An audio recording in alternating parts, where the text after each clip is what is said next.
OG Diaz nagbigay ng reaksyon sa ugali ni Fiang Smith. Hindi pinalagpas ng batikang talent manager at showbiz columnist na si OG Diaz ang ilang umano'y hindi kanais-nais na asal ng Pinoy Big Brother, PBB, Gen 11 big winner na si Fiang Smith matapos nitong lumabas sa sikat na reality show. Sa isang panayam sa programang Your Honor ng GMA Network, tahasan niyang ibinahagi ang kanyang pagkadismaya sa ilang kilos at ugali ni Fiang na sa kanyang pananaw ay hindi angkop para sa sinumang nais makapasok at magtagal sa mundo ng showbiz. Ayon kay OG, tila hindi naiwan ni Fiang sa loob ng bahay ni Kuya ang ilang ugaling dapat sanay na itama na habang siya'y nasa loob ng reality show. Sa halip, dala-dala pa rin umano ng dalaga ang mga ito sa kanyang pakikisalamuha sa labas. Isa sa mga insidente na ibinahagi ni OG ay ang hindi pagkilala ni Fiang kay Pops Fernandez, isang kilalang personalidad sa industriya ng musika. Kwento pa niya, mismong si Martin Nievera ay nagulat sa nangyari at naitanong pa raw nito, "Where did you get this girl?" na nagpapakita ng pagkabigla at pagkadismaya sa kawalan umano ng respeto o kaalaman ni Fiang sa mga veteranong artista. Hindi lamang ito ang tanging insidente na binanggit ni OG. Isinalaysay din niya na may pagkakataon daw na hinampes ni Fiang ang isang marshal na umano'y humarang sa kanyang daraanan. Bagay na mariing kinondena ni OG bilang hindi tamang asal. Bukod pa rito, kinuwento rin niya ang umano'y di maayos na paghawak ni Fiang sa ibabang bahagi ng katawan ni JM Ibarra habang ito ay nasa kalagitnaan ng performance.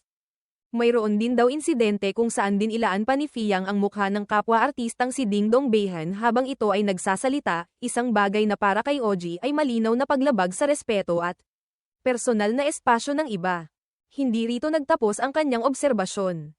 Ayon kay OG, may nasambit pa raw si Fiang sa isang pagkakataon kung saan ipinagmamalaki nito na walang makakatalo sa batch namin kahit sino pa ang itapat.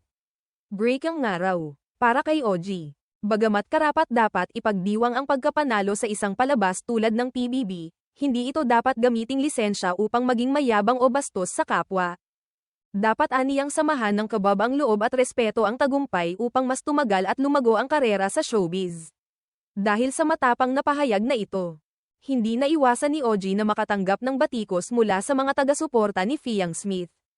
Marami ang nagsabing nanghuhusga raw si OG at tila pinupuntirya ang isang bagong artista na wala pa namang sapat na karanasan sa industriya.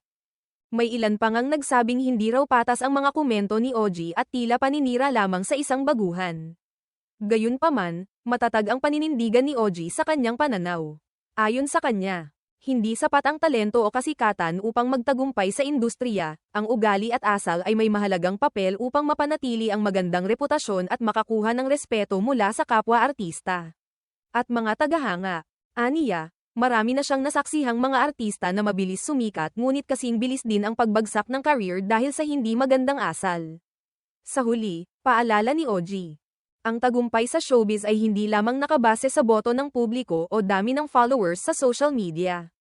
Ang tunay na sukatan ay kung paano ka nakikisama, nagpapakita ng respeto, at nagpapanatili ng integridad, sa harap man ng kamera o sa likod nito.